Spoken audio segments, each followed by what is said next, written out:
श्रद्धेय आचार्य श्री कौशलेंद्र कृष्ण जी से जुड़े रहने के लिए उनके सोशल मीडिया प्लेटफॉर्म्स को फॉलो करें।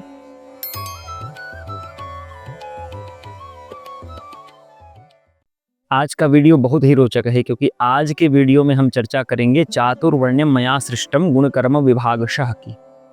क्योंकि जब भी वर्ण व्यवस्था की चर्चा होती है रट्टू तोते यही श्लोक रटते हैं।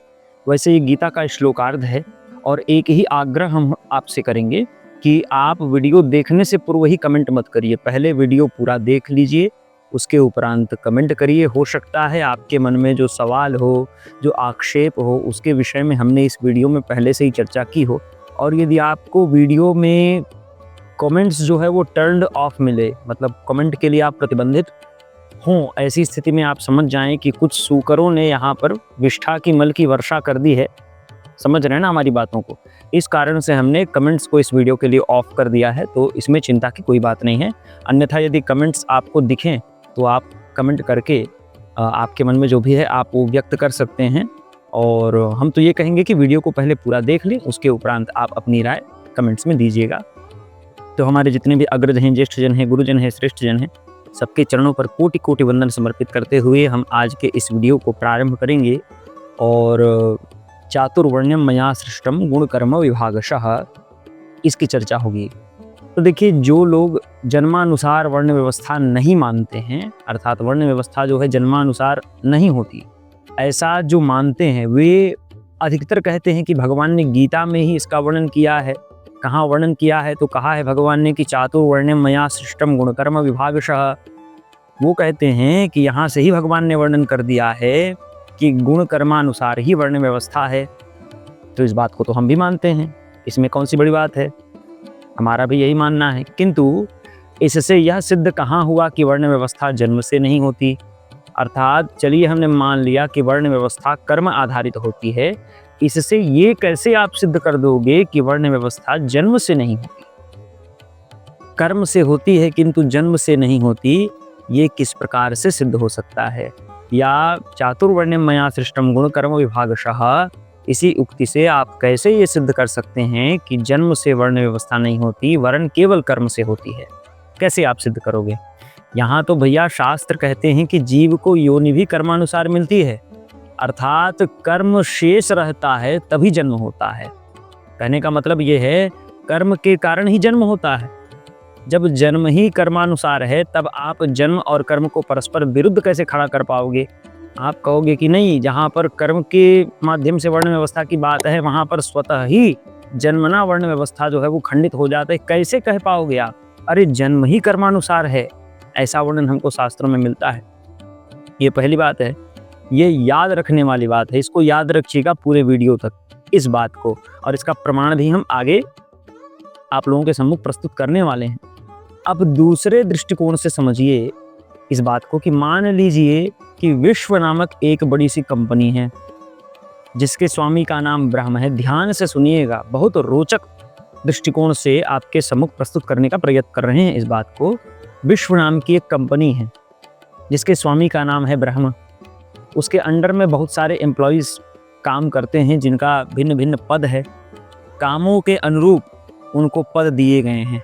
कामों को विभाग करने वाला कंपनी का स्वामी ही है, जो कंपनी का मेन क्या कहते हैं उसको, सीईओ जो है, उसी ने कामों का विभाग किया है कि ये जो गुट है, ये समूह ये काम करेगा, ये समूह ये काम करेगा, ये समूह ये काम करेगा। और लोगों के प्रदर्शन के आधार पर कंपनी में प्रमोशन या डिमोशन होता है, अर्थात पद में बढ़ोतरी या पद में कमी लाने का जो कार्य होता है वो किस आधार पर होता है? लोगों के प्रदर्शन, लोगों के कर्मों के आधार पर होता है। अब एक बात बताइए, क्या वर्कर्स को स्वयं प्रमोशन के निर्णय लेने का अधिकार होगा या कंपनी के मालिक ही उन्हें प्रमोट करेंगे? अर्थात जो कंपनी के मालिक हैं वही तो उनको प्रमोट करेंगे, जिन्होंने कर्म का विभाग किया वही तो प्रमोट करेंगे। ऐसा नहीं कि स्वयं जो वर्कर्स हैं वही स्वयं का ही प्रमोशन करें, ऐसा तो नहीं है। निश्चित सी बात है कि जिसने कामों को विभाजित किया वही प्रमोट करेगा। जैसे यदि कोई वेटर है और वह बड़े अच्छे से वेटर का कार्य करेगा, अर्थात अपने पदानुरूप, जो उसके पद के अनुरूप जो उसको काम मिला हुआ है उसको जब पूरी निष्ठा से वह करेगा तो वह मैनेजर भी बना दिया जाएगा। मैनेजर वो बनेगा नहीं, मैनेजर उसको बनाया जाएगा। बनाएगा कौन? जो मेन मालिक है वो मैनेजर बनाएगा। अच्छा, यहाँ एक बात और है कि वेटर को मैनेजर बनना है, ध्यान से सुनिएगा, वेटर को मैनेजर बनना है तो वेटर का ही काम करना पड़ेगा। यदि वह मैनेजर बनने से पहले ही मैनेजर का काम करेगा, ऐसी स्थिति में कंपनी का जो स्वामी है वो उसको घसीट करके कंपनी से बाहर निकाल करके फेंक देगा। ये सामान्य नियम है, ऐसा नहीं है कोई नई बात है, अपितु सर्वशास्त्रों में, या शास्त्रों में ना कहें, सृष्टि में ये नियम आप देखिएगा आधुनिक समय में समस्त कंपनियों में सुचारू रूप से जारी है। तो ये सामान्य नियम है। वैसे ही इधर जो कर्म से वर्ण मानते हैं उनमें कुछ समस्याएं हैं। एक तो वे स्वयं ही अपने वर्णों का निर्णय लेते हैं। जैसे हमने कहा, कंपनी का जो स्वामी है वही निर्णय लेगा कि कंपनी में किसको क्या कार्यभार सौंपना है, क्या पद देना है। उनके गुण कर्मों के आधार पर स्वामी ही निर्णय लेगा। तो यहाँ पर जो कर्मणा वर्ण व्यवस्था मानते हैं वो तो स्वयं ही अपने वर्ण का निर्णय ले रहे हैं, जबकि गुण कर्मों का विभाग करने वाला ईश्वर है, तो ईश्वर को निर्णय लेना चाहिए कायदे से। अतः कोई किस वर्ण का होगा, वो कैसे होगा, ये सब किसके हाथ में रहेगा? ये सब ईश्वर के हाथ में रहेगा। तो ये पहली समस्या। दूसरी समस्या यह है कि ये कर्मणावादी ब्राह्मण बनने हेतु ब्राह्मण का काम करते हैं, जबकि ब्राह्मण बन करके ब्राह्मण का काम करते तो यह समस्या नहीं होती। ये परंपरा है। जैसे बताया कि वेटर मैनेजर बनने के बाद मैनेजर का काम करता है, पहले तो वह बॉस को खुश करने के लिए वेटर का ही काम करेगा ना। बॉस को अपने कार्य में, वेटर के कार्य में वो सर्वोत्कृष्ट प्रदर्शन करके प्रसन्न करेगा, तब जो बॉस है वो उसको फिर मैनेजर बनाएगा, तब जा करके वो मैनेजर का काम करेगा, पहले से ही मैनेजर का काम नहीं करेगा। तो यहाँ पर तो ये पहले से ही ब्राह्मण का काम करते हैं, फिर ब्राह्मण बनते हैं। अरे भैया, पुष्प के बाद ही सुगंध आती है, सुगंध का प्रदर्शन पहले नहीं होता। अर्थात पहले आपके नाक में पुष्प नहीं आते, जब नाक में सुगंध, क्षमा करें, नाक में सुगंध नहीं आता, जब नासिका रंध्रों में सुगंध आए तो आप अनुमान लगाते हैं कि आसपास में पुष्प है। तो पहले पुष्प है तब तो सुगंध आ रहा है, उससे पहले जो वह जो सुगंध है वो सुगंध कहाँ पर स्थित रहता है? वो पुष्प के वृक्ष के कोटरों में स्थित रहता है। पुष्प से वो फिर बाहर निकलता है। पुष्प करता है और गंध कर्म है। यहाँ पर ये समझिए, किसी के आचरण का निर्णय उसके भविष्य कर्मों को देखकर नहीं किया जा सकता। पहले उसने क्या किया था उसी के अनुरूप उसके आचरण का, उसके आचार का निर्णय किया जाना चाहिए। हम यदि किसी को उसके भविष्य कर्मों के आधार पर ही कुछ भी पद देने लग जाएं, कुछ भी उनको कोई भी उपहार या कुछ भी देने लग जाएं, ऐसी स्थिति में श्रेय देने लग जाएं, ऐसी स्थिति में ये क्या होगा? ये अंधेरे में तीर मारने के समान ही होगा। ऐसे कि कोई कहे कि इसे मैं 9वीं कक्षा से सीधे 12वीं कक्षा में डाल रहा हूँ, मुझे विश्वास है कि ये अव्वल आएगा। ये क्या है? आपने उसके पूर्व कर्मों को देखा नहीं, उसके भविष्य कर्मों का अनुमान लगा करके उसके लिए कुछ ऐसी व्यवस्था कर दी, तो ये तो अंधेरे में तीर मारना ही हुआ। निर्णय हमेशा व्यक्ति के पूर्व कर्मों को देखकर ही होता है। तो ये एक समस्या है। और तीसरी समस्या ये है कि कर्मणा वर्ण व्यवस्था मानने वाले सब के सब ब्राह्मण ही बनते हैं। बहुत बड़ी समस्या। आप देखिएगा, जितने लोग भी कर्मणा वर्ण व्यवस्था मानते हैं सबके सब स्वयं को ब्राह्मण ही कहते हैं, ब्राह्मण ही बनते हैं। कोई क्षत्रिय, कोई वैश्य, कोई शूद्र नहीं बनता। इनमें कोई भी नाई, कोई भी मछुआरा, कोई भी शिकारी नहीं मिलेगा। जो कर्म से ब्राह्मण बनते हैं इनमें कोई भी नाई, कोई भी मछुआरा, कोई भी शिकारी नहीं मिलेगा। सब के सब जनेऊ लटकाए घूमते हैं। यही इस कर्मणा वर्ण व्यवस्था पर सबसे बड़ा प्रश्न है। यदि ऐसी व्यवस्था पहले होती तो आप स्वयं सोचिए, क्या संसार में ब्राह्मण के अतिरिक्त कोई वर्ण होता? क्योंकि कर्म से कोई भी किसी भी वर्ण को ग्रहण कर लेता, ऐसे में सबके सब ब्राह्मणी बनना चाहते, क्षत्रिय इत्यादि की तो कल्पना ही नहीं होती। तो ये सब इसलिए हो रहा है कि व्यक्ति स्वयं निर्णय कर रहा है कि वह क्या है। ये तो सीधी मनमानी है, इसको मनमानी ही कहा जा सकता है, जबकि इसका अधिकार ब्रह्म के पास है। अब ब्रह्म तो आकर बताएगा नहीं, ब्रह्म के पास इसका अधिकार है कि किसी को भी कुछ भी बना सकता है। अब ब्रह्म को बताना पड़ेगा, ब्रह्म न्यायाधीश है, न्याय देगा कि तुमको ये बनना है, तो ब्रह्म तो आकर के न्याय सुनाएगा नहीं। तो ब्रह्म का न्याय हमको कैसे पता चले? तो उन्होंने पहले ही संकेत कर दिया है गीता में ही कि श्रुति स्मृति ममई वाग्य, श्रुति और स्मृति मेरी आज्ञा है, तस्मात् शास्त्रम प्रमाणम ते कार्याकार्य व्यवस्थितौ। ऐसी युक्ति उन्होंने पहले ही बता दी है। और वर्ण व्यवस्था को लेकर के शास्त्र के क्या आदेश हैं, भगवान के क्या वाक्य हैं, इसको यदि आप जानना चाहते हैं तो ऊपर में इधर या इधर आपको आई बटन दिख रहा होगा, उसको क्लिक करें और क्लिक करके आप उस वीडियो को देखिए जहाँ पर उसकी विस्तृत चर्चा है। अब देखिए, जैसे हमने पहले कहा कि जन्म भी कर्म के आधार पर ही होता है, पहले इसकी चर्चा हुई थी। वर्ण की तो बात ही छोड़िए, जन्म भी कर्म के आधार पर होता है।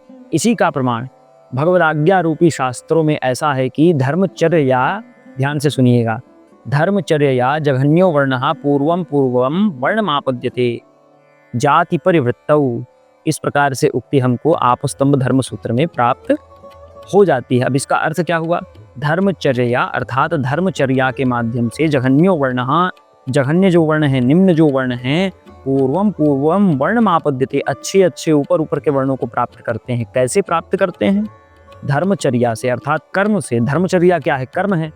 कर्म के अनुरूप जघन्य वर्ण भी अच्छे वर्णों को प्राप्त करते हैं। कैसे प्राप्त करते हैं? कर्म के अनुरूप, किंतु जाति परिवृत्तौ अर्थात जन्म से प्राप्त करते हैं, जन्म के माध्यम से। तो यहाँ से क्या सिद्ध हुआ? व्यक्ति का जन्म भी उसके कर्म पर आधारित होता है। पुनरपि जननम पुनरपि मरणम पुनरपि जननी जठरे शयनम। ये क्यों होता है? इसीलिए क्योंकि लोगों का कर्म शेष है। अच्छी योनियों में, बुरी योनियों में, कीट पतंग इत्यादि योनियों में या मनुष्य तक की योनियों में कोई जाए और वहाँ पर भी एक आदर्श जीवन व्यतीत करे, ये भी उसके पूर्व जन्म के कर्मों पर निर्धारित होता है। उसको शरीर कैसा मिलेगा, उसके शरीर के क्या चिन्ह होंगे, ये सब के सब उसके पूर्व जन्म के कर्मों पर ही आधारित होता है। ये बात यहाँ से सिद्ध होता है और अन्यान्य शास्त्रों का आप अन्वेषण करिएगा तो यही बात आपके सम्मुख प्रस्तुत होगा। और ये जो बात है धर्मचर्या जघन्यो वर्णः पूर्वम पूर्वम वर्णमापद्यते जाति परिवृत्तौ, ये भगवान द्वारा किए जाने वाले वही कंपनी वाला जो प्रमोशन डिमोशन है, इसका ये संकेत करता है, एकदम स्पष्ट संकेत। मतलब अनुचित जो कर्म करोगे तो डिमोशन होगा और अच्छा कर्म करोगे तो प्रमोशन होगा। अच्छा, गीता में ही स्वकर्म परकर्म की चर्चा है, ध्यान से सुनिएगा, गीता के अंदर में ही चर्चा है। अब जरा सोचिए कि कर्म और कुकर्म का विवेक हो तो समझ में आ जाए, उसकी चर्चा हो, कर्म ये है कुकर्म ये है तो समझ में आए। ये स्वकर्म और परकर्म वाली जो चर्चा है, स्वधर्म और परधर्म वाली जो चर्चा है, ये चर्चा आखिर है क्या? स्वधर्म क्या है, परधर्म क्या है? भगवान ने इसी बात को श्रीमद् भागवत में उद्धव जी से कहा है कि जो ब्राह्मणोचित स्वकर्म है वह शूद्र हेतु परकर्म है। अर्थात जो ब्राह्मण के लिए स्वकर्म है वो शूद्र के लिए परकर्म हो गया, और शूद्र का जो स्वकर्म है वो ब्राह्मण हेतु परकर्म है। ये स्वकर्म और परकर्म है। आगे गीता में भगवान कहते हैं कि स्वकर्मणा तमभ्यर्च सिद्धिं विन्दन्ति मानवः स्वे स्वे कर्मण्यभिरतः संसिद्धिं लभते नरः सुधर्मे निधनं श्रेयः परधर्मो भयावह। अर्थात क्या कहा भगवान ने? स्वकर्मणा तमभ्यर्च, अपने कर्मों से जो मेरी अर्चना करते हैं उनको सिद्धि की प्राप्ति होती है। स्वे स्वे कर्मण्यभिरतः, अपने अपने कर्मों में, स्वकर्म में जो रत रहते हैं, पर कर्मों को त्यागते हैं, स्वकर्मों को जो करते हैं, उनको संसिद्धि की प्राप्ति होती है, सिद्धि की प्राप्ति होती है। स्वधर्म में, अपने धर्म में। अब देखिए, यहाँ पर धर्म का की व्याख्या ये नहीं होगी कि मुस्लिम धर्म या ईसाई धर्म, धर्म तो एक है। अब यहाँ पर जो स्वधर्म और परधर्म की व्याख्या है वो कर्म से ही लेनी होगी। जो स्वकर्म है वो स्वधर्म है और परकर्म है वो परधर्म है। तो स्वधर्मे निधनम श्रेय, अपने धर्म में मर जाओ तो श्रेय है, श्रेयस्कर है। किंतु परधर्म का आचरण करना, अर्थात ब्राह्मण यदि शूद्र का आचरण करे तो ये बहुत भयावह है, इससे हानि होगी, इससे पतन होगा। शूद्र यदि ब्राह्मण का आचरण करे तो इससे हानि होगी, इससे पतन होगा। इस प्रकार से भगवदुक्ति है, ये शास्त्र में ही वर्णित है। तो इस प्रकार से भगवान ने कहा है और ये कह करके सिद्ध कर रहे हैं कि शूद्र ब्राह्मण कर्म तथा ब्राह्मण शूद्र कर्म कदापि नहीं कर सकता। तब यदि कोई शूद्र ब्राह्मण कर्म करने से स्वघोषित ब्राह्मण हो जाए, कोई शूद्र कर्मणा वर्ण व्यवस्था मान करके ब्राह्मण का कर्म करने लग जाए, जनेऊ टांग ले और अपने आप को ब्राह्मण घोषित कर ले, इससे बढ़कर के परिहास और क्या हो सकता है। इतिहास में भी ऐसे कुछ सज्जन हुए हैं, जैसे पौंड्रक महोदय, जो स्वघोषित भगवान बन गए थे। उन्होंने अपने आप को कृष्ण ही घोषित कर लिया था, वासुदेव ही घोषित कर लिया था। तो ये तो पौंड्रक हैं, जीते जागते कलयुग के पौंड्रक हैं, जो इस प्रकार से जनेऊ टांग करके अपने मन से ही स्वघोषणा कर देते हैं कि हम ब्राह्मण हैं। इन समस्त बातों से यही सिद्ध होता है भैया कि वर्ण व्यवस्था कर्मानुसार है, मानते हैं कर्मानुसार है। ये ही नहीं, जन्म भी कर्मानुसार है। वो तो यहाँ तक कह दिया गया कि कर्म प्रधान विश्व करी राखा, किंतु किन कर्मों के आधार पर? पूर्व कर्मों के अनुरूप ही वर्ण प्राप्त होते हैं। पूर्व जन्म के जो कर्म है, भविष्यत कर्मों के आधार पर कुछ नहीं हो सकता। पूर्व जन्म के कर्मों के आधार पर ही वर्ण व्यवस्था हो सकती है, और पूर्व जन्म के कर्मों के आधार पर ही जन्म भी होता है। आपके जीवन में सुख दुख इत्यादि जो भी आपको प्राप्त होते हैं, सब पूर्व जन्म के कर्मों के आधार पर ही प्राप्त होते हैं। इसीलिए कह दिया कि कर्म प्रधान विश्व करी राखा। लोग प्रश्न करते हैं कि जन्म के आधार पर यदि वर्ण व्यवस्था है तो कर्म प्रधान विश्व करी राखा, कर्मण्येवाधिकारस्ते मा फलेषु कदाचन। इस प्रकार से भगवान की उक्तियां कैसे? इसीलिए कि वास्तव में कर्म प्रधान विश्व करी राखा है। जन्म भी कर्म के आधार पर होता है, तो आप जन्म और कर्म को अलग अलग नहीं आंक सकते। जहां जन्म है वहां कर्म है, जहां कर्म है वहां जन्म है। तो दोनों में विरोध उत्पन्न करके अपनी मूर्खता का प्रदर्शन करना उचित नहीं है। तो ये बात है। वर्ण भी, जाति भी, जाति वर्ण तो एक ही है। जात्या ब्राह्मण एवच, इस प्रकार से उक्ति जो प्राप्त होती है महाभाष्य में, उससे स्पष्ट है कि जाति वर्ण तो एक ही है। जन्म भी वही है। कर्म से ही जन्म, कर्म से ही वर्ण, कर्म से ही जाति की प्राप्ति होती है। इसी का ऊपर एक ही प्रमाण हमारे माध्यम से आप सभी के सम्मुख प्रस्तुत किया गया, और ये एक ही प्रमाण वास्तव में सहस्रों प्रमाणों के तुल्य है।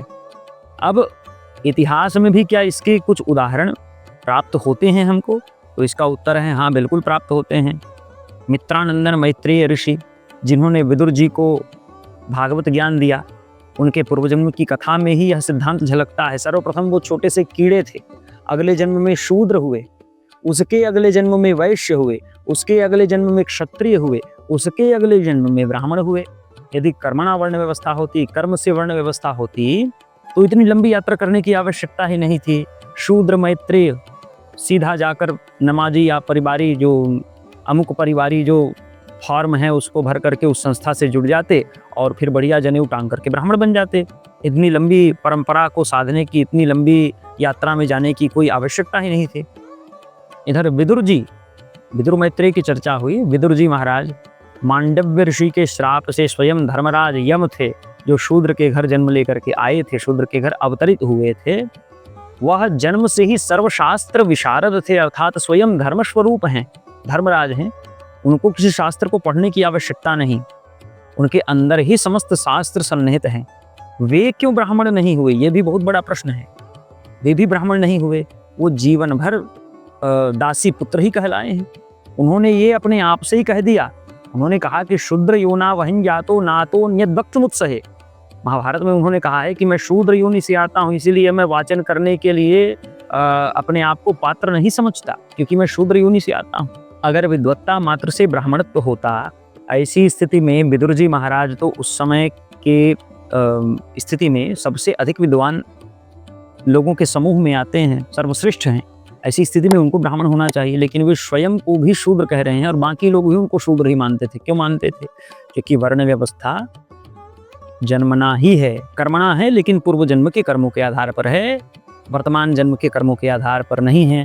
अब कुछ लोग वज्र सूची उपनिषद की व्याख्या करते हैं, वहाँ पर तो देह को भी ब्राह्मण नहीं कहा गया, जन्म को भी ब्राह्मण नहीं कहा गया, तो वहाँ पर तो कर्म को भी ब्राह्मण नहीं माना गया है। उसकी व्याख्या आप कैसे करोगे फिर? अच्छा, गीता की ही चर्चा चल रही थी, उसी गीता में वर्ण संकरता की भी चर्चा है। अब ये वर्ण संकरता क्या है? तो देखिए, जब भिन्न वर्ण की कन्या और भिन्न वर्ण का पुरुष, उनका परस्पर विवाह हो जाए और उससे जो पुत्र उत्पन्न हो, उसको ही वर्ण संकर कहते हैं। ये गीता में ही स्थित वर्ण संकरता की कल्पना कर्मणा वर्ण व्यवस्था के अनुरूप नहीं है, जन्मना वर्ण व्यवस्था के अनुरूप है। अच्छा, इस बात से समझिए, एक सूत नाम का वर्ण संकर होता है, ध्यान से सुनिएगा। सूत नाम की जाति होती है जो वर्ण संकर जाति है, जिनका वंश सारथी का होता है, जो सारथी का काम करते हैं, रथ हाँकने का काम, वो सूत जाति के ही करते हैं। शास्त्रों में बताया गया है कि ब्राह्मणी कन्या और क्षत्रिय पुरुष से उत्पन्न जो पुत्र होता है वो सूत होता है। अब यदि कर्मानुसार वर्ण व्यवस्था होती, ऐसी स्थिति में जो भी सारथी का काम करता, बढ़िया सीख लेता, घोड़ा कैसे हाँकना है, रथ कैसे चलाना है, वो फिर सूत हो जाता। शास्त्रों में ये नहीं लिखा होता कि ब्राह्मणी कन्या और क्षत्रिय पुरुष का पुत्र ही सूत होगा। तो यहाँ से क्या सिद्ध होता है? यही सिद्ध होता है कि वर्ण व्यवस्था पूर्व जन्म के कर्मों पर आधारित है और इस जन्म के जन्म पर आधारित है। ये सिद्ध होता है यहाँ से। यदि वैसे कर्म से व्यवस्था होती तो ब्राह्मण के रूप में जन्मे परशुराम जिन्होंने सदा ही क्षत्रिय का कर्म किया। धनुषादि लेकर के चलना ब्राह्मणों हेतु अनुचित है। धनुष और फरसा लेकर के चला करते थे, कायदे से उन्हें क्षत्रिय कहलाना चाहिए था, किंतु वो जीवन भर ब्राह्मण कहलाए। आज भी वो ब्राह्मण ही कहलाते हैं। क्षत्रिय का कर्म करते हुए भी परशुराम ब्राह्मण जन्म के कारण ब्राह्मण कहलाए, तथा ब्राह्मण कर्म करने के बाद भी विश्वामित्र राजपुत्र होने के कारण राजर्षि क्षत्रिय कहलाए। ब्राह्मण बनने हेतु उनको भी उस शरीर को त्यागना पड़ा। इससे क्या सिद्ध होता है? इससे सिद्ध यही होता है कि आप क्षत्रिय शरीर में, वैश्य शरीर में, शूद्र शरीर में ब्राह्मणत्व को प्राप्त नहीं कर सकते। आपको शरीर बदलना पड़ेगा। अर्थात कोई पूछे कि मैं ब्राह्मण बन सकता हूं कि नहीं, तो आप बिल्कुल कहिए कि आप ब्राह्मण बन सकते हो, किंतु आपको इस शरीर को त्यागना पड़ेगा। और यदि आपके वैसे कर्म है इस जन्म में, तो अगले जन्म में आपको ब्राह्मण की योनि प्राप्त हो जाएगी। वैसे इसका भी एक क्रम है, क्रमानुसार इसकी प्राप्ति होती है, उसकी चर्चा नहीं करेंगे, वीडियो बहुत बृहद हो जाएगा। अब इधर मतंग नाम के एक चांडाल की कथा उपनिषदों में हमको प्राप्त होती है। उसने भयंकर तप किया, उसको ब्राह्मण बनना था, क्योंकि उसका पिता ब्राह्मण और उसकी माता भी ब्राह्मणी थी, किंतु उसकी माता का संसर्ग किसी शूद्र से हो गया था, जिस कारण से उसका जन्म हुआ था। इस कायदे से वो चांडाल है। अब उसको बनना है ब्राह्मण, तो उसने खूब तपस्या किया। बार बार इंद्रदेव प्रकट होते थे, हर बार ये कहता था कि मुझको ब्राह्मण बना दो। इंद्रदेव कहते कि मैं तुमको देवता बना सकता हूँ, लेकिन तुमको ब्राह्मण नहीं बना सकता, क्योंकि क्षत्रियो वाथ वैश्यो वा कोटिकल्प शतेन च तपसा ब्राह्मणत्वं तु न प्राप्नोति श्रुतौ श्रुतम। तपस्या से ब्राह्मणत्व की प्राप्ति नहीं हो सकती। उसी शरीर में यदि होगी तो अगले शरीर में होगी। तो इन समस्त बातों से सिद्ध क्या होता है? इन समस्त बातों से सिद्ध होता है कि कर्म से ही वर्ण व्यवस्था है, मानते हैं, किंतु जन्म भी कर्म से ही है। पूर्व जन्म के कर्मों के आधारित आपको जन्म की प्राप्ति होती है, योनि की प्राप्ति होती है। कहावत है एक कि पोथी पढ़ पढ़ जगमुआ पंडित भया न कोय, ढाई अक्षर प्रेम का पढ़े सो पंडित होए। इसमें कहा गया कि पोथी पढ़ पढ़ के कोई भी पंडित नहीं बन सकता, प्रेम करना पड़ता है। प्रेम किससे? गुरु चरण से। गुरुओं के चरणों पर यदि प्रीति हो तब पोथी का ज्ञान प्राप्त होता है। केवल पोथी पढ़ने से कुछ नहीं होता। चक्षुरुन्मीलितं येन तस्मै श्री गुरुवे नमः। इसके बिना अध्ययन, गुरु कृपा के बिना, गुरु के अनुरूप यदि हम अध्ययन न करें तो इससे भ्रम होता है। और मनु महाराज ने तो मनुस्मृति में इसको साक्षात इसको पाप ही घोषित कर दिया है कि यदि आप अपने गुरु के अनुरूप यदि अध्ययन न करें, ऐसी स्थिति में ये बहुत बड़ा पाप है। गुरु ने जिस अध्याय को पढ़ने को कहा है उससे यदि आप आगे बढ़ जाओ तो भी ये पाप है। और ऐसे ही जो पाप करने वाले हैं वो कर्म विभागशः जन्मना जायते शूद्रः शूद्रो ब्राह्मणतामेति इत्यादि का उदाहरण प्रस्तुत करते हैं कर्मणा वर्ण व्यवस्था को सिद्ध करने के लिए। वाल्मीकि जी का उदाहरण देंगे, ऐतरेय का उदाहरण देंगे, अनेक उदाहरण इस प्रकार से प्रस्तुत करके अनर्गल तर्क देने की व्यर्थ चेष्टा करते हैं, सिद्ध करने का प्रयत्न करते हैं कि वर्ण व्यवस्था कर्म से ही है। इन समस्त विषयों में हजारों बार हमने इस वीडियो का जो निष्कर्ष है उसी निष्कर्ष को सिद्ध किया है। कई बार ऐसी चर्चा हुई है फेसबुक में या यत्र तत्र, जब भी ऐसा मौका आया है तो इसकी चर्चा हुई है। अब लोग कहेंगे कि आप लोगों में ऊंच नीच भेदभाव पैदा कर रहे हो, हमें बांट रहे हो। तो ये शिकायत तो आप ईश्वर से करिए, क्योंकि श्रुति स्मृति ममई वाग्ये, भगवान कहते हैं श्रुति स्मृति मेरी आज्ञा है। जो शास्त्रों में लिखित है वही बातें हमने इस वीडियो के माध्यम से आप सबके सम्मुख प्रस्तुत किया है। और स्वयं सोचिए, क्या माता बहन पत्नी में आप भेद नहीं करते? क्या पिता मामा चाचा ताऊ दादा दादी इत्यादि में आप भेद नहीं करते? क्या मनुष्य सूअर कुत्ता गधा आदि में आप भेद या ऊंच नीच नहीं करते? करते हैं। अर्थात ये पूरा संसार जो है वास्तव में ऊंच नीच के ऊपर ही निर्धारित है, निश्चित है। अस्तु, वीडियो को यहीं समाप्त करेंगे, यहीं तक चर्चा करेंगे। आपको शुभकामना। और वर्ण व्यवस्था को गहनता समझने के लिए आपको चाहिए कि धर्म सम्राट स्वामी करपात्री जी महाराज का बड़ा सुंदर ग्रंथ है, शास्त्र परिष्कृत ग्रंथ है, शास्त्र प्रमाणों से ओतप्रोत ग्रंथ है, जिसका नाम है चातुर्वर्ण संस्कृति विमर्श। उसको अवश्य पढ़ें और आगे वीडियो को लाइक करें, शेयर करें, सब्सक्राइब करें, ताकि इस प्रकार से यदि किसी भी धर्मनिष्ठ के समक्ष, धर्मिष्ठ के समक्ष कोई भी चातुर्वर्ण मया सृष्टम इत्यादि का प्रमाण प्रस्तुत करने का प्रयत्न करे तो वो उनको मुंहतोड़ जवाब दे पाए। वीडियो को शेयर करें और सब्सक्राइब करें चैनल को, ताकि इसी प्रकार के वीडियोस आपको भविष्य में भी प्राप्त होती रहें। और इस भाग से संबद्ध, इस वीडियो से संबद्ध कोई भी प्रश्न हो तो आप कमेंट कर सकते हैं। और यदि कमेंट बॉक्स बंद दिखे तो समझिएगा जैसे कहा कि सुअरों ने यहाँ पर मल की वर्षा कर दी है, इस कारण से हमने कमेंट बॉक्स को बंद कर दिया है। क्योंकि एक वीडियो हमने वर्ण व्यवस्था के ऊपर पहले भी बनाया था, जिसमें ऐसा ही कुछ हुआ था जिस कारण से हमको कमेंट्स को बंद करना पड़ा था। और यदि आपके मन में कोई भी सलाह हो हमारे चैनल को लेकर के, तो हमारे लिए आप बहुत ही महत्वपूर्ण हो जाते हैं। हमारे चैनल में सलाहकार का विशेषाधिकार प्राप्त कर सकते हैं। उसके लिए सब्सक्राइब बटन के बगल में ज्वाइन का बटन दिया हुआ है, उसको क्लिक करिए, वहाँ पर सारा ब्यौरा आ जाएगा, उसको आप पढ़ लीजिए बढ़िया से, फिर आगे जैसी आपकी इच्छा वैसा आप कदम बढ़ाइएगा। और फेसबुक का हमारा पेज है, व्हाट्सएप का चैनल है, टेलीग्राम का चैनल है, इन सबसे जुड़ सकते हैं। और डेली रील्स के लिए इंस्टाग्राम भी हमारा बना हुआ है, उससे भी आप जुड़ सकते हैं। उसमें भी खूब स्नेह लोगों का प्राप्त हो रहा है। बहुत जल्दी लगभग अभी के समय में 1000 के आसपास फॉलोअर उसमें हमारे हो गए हैं, 1000-1200 के आसपास। और हम प्रयत्न कर रहे हैं कि लोगों को जो जानना है वो उनके सम्मुख प्रस्तुत कर सकें। और इसी के साथ हमारी वेबसाइट भी है, उससे भी आप जुड़ सकते हैं। और भागवत इत्यादि हमारी कथाओं के विषय में कोई भी आपके मन में प्रश्न हो तो, या आप आयोजन कराना चाहते हो, ऐसी स्थिति में संपर्क सूत्र भी हमारा इस वीडियो के डिस्क्रिप्शन में प्राप्त हो जाएगा। आप वहां पर जाकर के चेक करिए। बाकी फेसबुक इत्यादि सबका लिंक भी आपको डिस्क्रिप्शन बॉक्स में मिल जाएगा। इसके अतिरिक्त यदि आप हमारे कौशलोदय टीम को सहयोग करना चाहते हैं, क्योंकि ऐसे वीडियोस के निर्माण के लिए एक टीम की आवश्यकता होती है, 2-4 लोगों के समूह की आवश्यकता होती है, उनको आर्थिक रूप से हमको कुछ अनुदान भी देना पड़ता है। यदि इसमें आप सहयोग करना चाहते हैं, अनुदान में या कैमरा इत्यादि जो भी सुविधाएं लगती हैं उनकी व्यवस्था में आप आर्थिक सहयोग करना चाहते हैं, तो उसका विधान आपको वीडियो के कमेंट बॉक्स में मिल जाएगा। एक बार जाकर के वहाँ पर निरीक्षण अवश्य करें। आशा है यह वीडियो आपको भाया होगा। इसी के साथ इस वीडियो को हम यहीं पर संपन्न करेंगे। जय श्रीमन नारायण।